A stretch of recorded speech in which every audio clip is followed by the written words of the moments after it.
Հանքարդյունաբերությունը այն եզակի ոլորտներից է, որտեղ աշխատում են ամենատարբեր մասնագիտությունների տերմարդիկ։ Կանանց միամսյակի շրջանակում առանձնահատուկ ուշադրությամբ շարունակում ենք հետևել նրանց ներգրավվածությանը ամենախոշոր ոլորտում։ Այսօր կանայք զբաղեցնում են տարբեր պաշտոններ, այդ թվում ղեկավար։ Գեղեցիկ սեռի ներկայացուցիչները ամենուր են, փորձառու ինժեներ են, պլանավորող, կադրերի ղեկավար, բեռնատարի վարորդ, լաբորանտ, հաշվապահ ու իրավաբան։ Կապանի լեռնահարստացման կոմբինատի տեխնոլոգիական լաբորատորիայի ղեկավար Աննա Փարամազյանն ասում է, կանանց դերը այս ոլորտում գնալով մեծանում է։ Էներգետիկան, մետալուրգիան եւ հանքարդյունաբերությունը այն ոլորտներն են, որտեղ մեծամասամբ գերիշխում է տղամարդկանց ուժը,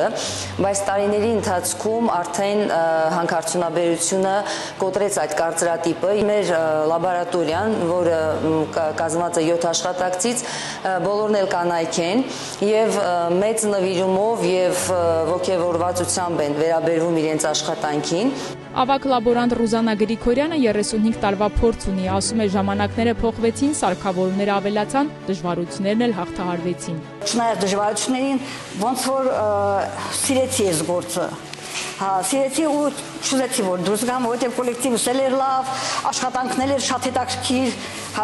նույն ֆաբրիկայի պրոցեսները այստեղ անում ենք, սա մեր ֆլոտոմեքենան է, ֆլոտացիաներ,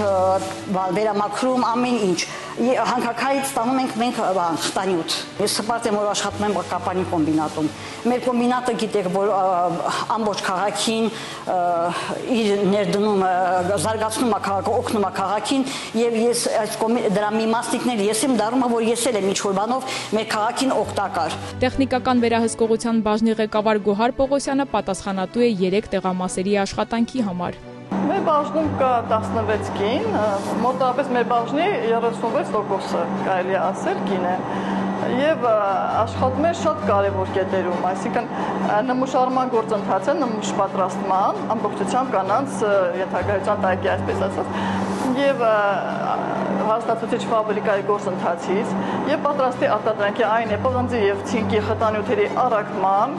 այդ խտանյութերի նմուշ պատրաստման եւ նմուշարման աշխատանքները անմիջապես կանայք են անում։ Կապանի կոմբինատում հետաքրքիր ավանդույթ կա, հանքարդյունաբերական ոլորտի մասնագիտություններում աշխատանքը փոխանցվում է սերնդեսերունդ։ Իմ ծնողները այստեղ են աշխատում, իմ հայրս բերեց այստեղ աշխատանքի, սկզբում այդպես մտածելով եկա, բայց հետո շնորհակալ եմ հորս այս աշխատանքի համար, որտեղ ահագին հետաքրքիր էր այստեղ, նույնիսկ պապիկս էլ էր աշխատում այստեղ,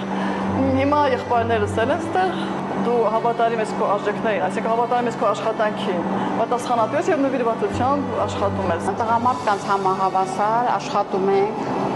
առանց թերանալու, առանց ամեն ինչը տեղին անում ենք, պետք է կա ժամանակ տղամարդկանց էլ ենք օգնում, մեր տղաների բաժնում անում ենք ամեն ինչ։ Լեռնային տեխնիկայի, պահեստամասերի, ջրամատակարարման ու ջրահեռացման շինմոնտաժման տեղամասերի պլանավորումն է իրականացնում Արմինե Ծատրյանը։ Որքան անվանումը երկար, այնքան գործառույթները շատ։ Մեկ բառով ծավալուն, նշում է զրուցակիցս, ավելացնելով թիմային աշխատանքի շնորհիվ գործը առաջ է գնում։ 23 տարի աշխատում եմ այդ բնակավարում, ինձ համար արդեն սովորական է։ Պոտենցիալ ունեն կանայք բոլոր բնակավարներում, պարզապես պետք է ճիշտ օգտագործվի, ճիշտ ուղղորդվի կանանց ներուժը։ Մարզում եւ առհասարակ հանքարդյունաբերությունը զարգացող ոլորտ է եւ մեր Կապանի ԼՀԿ-ն շատ հաստատուն քայլերով առաջ է գնում։ Կանայք հանքարդյունաբերության ոլորտը հեռանկարային են համարում, նշում է 2025 տարվա լավագույն աշխատակից համարվող Արմինե Ծատրյանը։ Ոլորտը շատ բազմազան է եւ օր-օրի ավելի զարգանում է, ավելի մեծանում է, մասշտաբները մեծանում են եւ ամեն օր սովորելու բան կա։ Անահիտ Առուստամյանը 34 տարի է արդեն իր վրա է վերցրել աշխատակազմի, աշխատավարձի հաշվարկման պատասխանատու գործը։ Տարիների ընթացքում տեսավ, թե ինչպես հաստափոր մատյաններին թղթերին փոխարինեցին համակարգչային ծրագրերը։ Զերոների ու մեծ թվերի հետ աշխատելը կատակ բան չէ։ Հիմա փոխվել են արդեն ժամանակները, մեր աշխատանքը ավելի է հեշտացել, ոչ թե ավելի, շատ է հեշտացել, սակայն հեշտացման հետ նաև ավելի պետք է կարողանալ տիրապետել նաև նորագույն տեխնոլոգիաներին, որը յուրաքանչյուրի համար դա պետք է անդադ ցանկանաս ինքդ քեզ ինքնակրթվես, ինքդ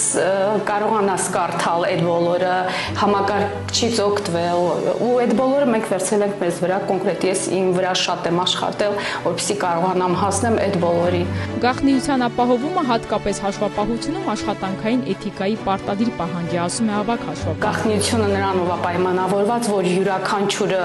կարողանա իր աշխատավարձի չափը միայն ինքը իմանա։ Աշխատավարձը հենց աշխատանքի որակին եւ չափին համապատասխան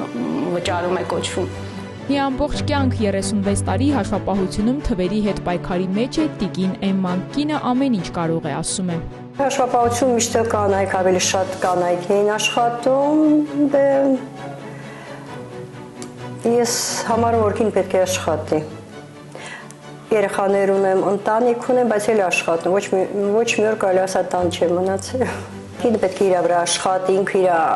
մասնագիտություն ունենա, կարա երեխաների կրթություն տա,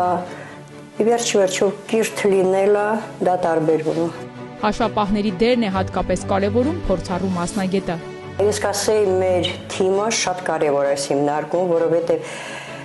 ով ինչ կատարում է, որտեղ որ ինչ որ աշխատանք է գնում, այստեղ լրիվ